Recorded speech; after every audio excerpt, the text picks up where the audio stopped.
जो राजस्थान में जो समस्या पैदा हुई और जो हालात पैदा हुए उनकी ओर ध्यान आकर्षित करना चाहता हूं। इसको राजनीतिक दृष्टिकोण से नहीं देखा जाए। हालात ये हैं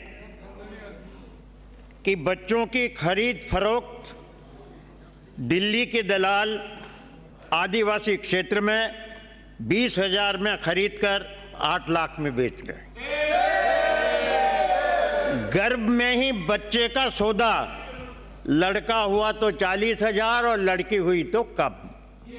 ये हालात जो पैदा हो रहे हैं, ये आदिवासी क्षेत्र में बाहर से दलाल आकर पीएचसी और सीएचसी में जाकर आप सुन लीजिए, उनको बोलने दो। इसको राजनीतिक मोड़ क्यों देना चाहते हो? अरे जो हालात पैदा हुए हैं, आपको आराम से आप साहब इनको 2 मिनट रोक। आप बोलिए। हालात जो हैं वो शर्मनाक हालात हैं और यहां तक भी है कि घरू खर्च को चलाने के लिए 6 दिन के बेटे को 7,000 रुपए में बेचा गया। यहां तक भी है कि लगभग इस 8 और 9 महीने में जो इन्वेस्टिगेशन जो किया गया है, उस इन्वेस्टिगेशन में 9 और 10 महीनों में करीब 20 बच्चों को बेचा गया है दलालों के द्वारा और 40 और 50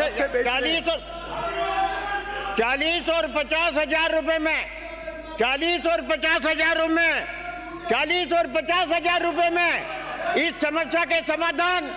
और जब वहां का कलेक्टर, वहां का एसपी, वहां का बीडीओ, वहां के अधिकारी, वहां के जनप्रतिनिधि क्या कर रहे थे जब उस हालात में हुए? ये पुलिस चुप क्यों थी? ये मानव तस्करी की यूनिट चुप क्यों थी? वहां काम करने वाले चुप क्यों थे? वहां पर जो प्रतिनिधि बनते थे और जो पंचायत समिति में जो विकास अधिकारी बैठा था, जो आंगनबाड़ी केंद्र में जो काम कर रहे थे, वो लोग चुप क्यों थे जब ये हालात थे? ये हालात मैं धन्यवाद देना चाहता हूं बात करके इस इन्वेस्टिगेशन अथॉरिटी को और उन लोगों को कि आपके हमको जो जानकारी नहीं थी, उन्होंने उस स्थान पर जाकर ये सारे हालात पैदा किए। और एक बहुत ज्यादा शर्म की बात हो रही है, माननीय मंत्री महोदय, ये 5 गांव जहां बच्चों की ज्यादा बिक्री हुई, ये माननीय मंत्री महोदय की विधानसभा क्षेत्र के हैं। ये और भी ज्यादा शर्म की बात है। और जब समाचार मिल गए कानूनी रूप से अपराध है कि बिना किसी मर्जी से भी हो तो कोई बच्चा एडॉप्ट नहीं कर सकता, उसके लिए कानूनी प्रावधान है।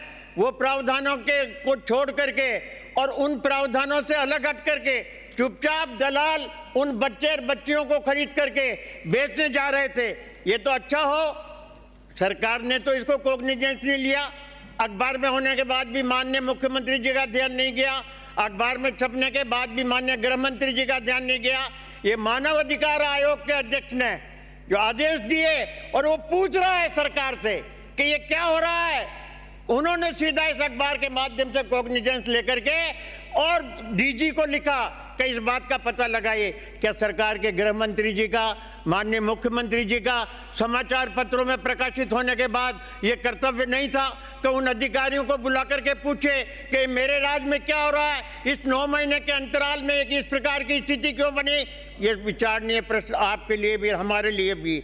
बेकारी इतनी है कि उन गरीबों को रोजगार नहीं मिल रहा और रोजगार के अभाव में अपने बच्चे बच्चियों को बेच करके और वो अपना गुजारा लड़ा रहे हैं, अपना काम कर रहे हैं। इससे ज्यादा शर्म की बात आपके हमारे लिए क्या होगी? ये सामाजिक समस्या के रूप में समझी जाना चाहिए। ये राजनीतिक समस्या नहीं है, लेकिन जो राज चलाने वाले हैं उनको नहीं दिख रहा।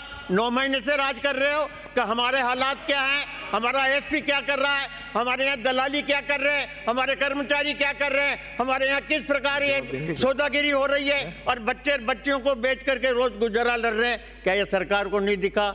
अखबार में आने के बाद मानव अधिकार आयोग को तो दिखा, मानव अधिकार आयोग को तो दिखा, लेकिन आपको नहीं दिखा, मुख्यमंत्री जी को नहीं दिखा, गृह मंत्री जी को नहीं लिखा। नहीं तो सीधा कॉग्निजेंस लेकर के और कहना चाहिए था कि हम इसकी जांच करवाएंगे। सरकार चुप क्यों है, मौन क्यों धारण की हुई है?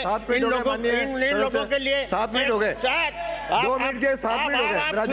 आप सुनिए, आप राजिए, मैं सुन रहा हूँ। आप अध्यक्ष हैं, सुन रहा हूँ, बैठिए, आप अध्यक्ष हैं, आप अध्यक्ष हैं, आप सुनिए। अब आप बैठिए, आप हमको अब अंकित नहीं। अध्यक्ष महोदय, मुझे सदन को सूचित करना है। अध्यक्ष महोदय, श्री संजय से अध्यक्ष महोदय, उत्तर दे रहे हैं, उत्तर दे रहे हैं। चलो बैठिए, उत्तर मिल रहा है, बैठिए, उत्तर दे रहे हैं, उत्तर मिल रहा है। भाई आपने जो प्रश्न, आदिवासी क्षेत्र में ये जो माननीय हमारे सीनियर हमारे एमएलए साहब, इन्होंने जो बात उजागर करी है कि गरीब माता पिता जो है अपने बच्चों को बेच रहे हैं, बहुत दुखद घटना है कि अब माँ बाप ही बच्चों को बेचने लग जाएं तो फिर पीछे क्या रह गया है।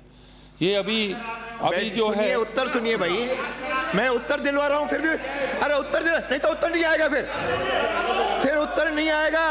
बैठिए, आपको इसलिए आगे से आप बैठिए, आपका एक बार उत्तर आ रहा है।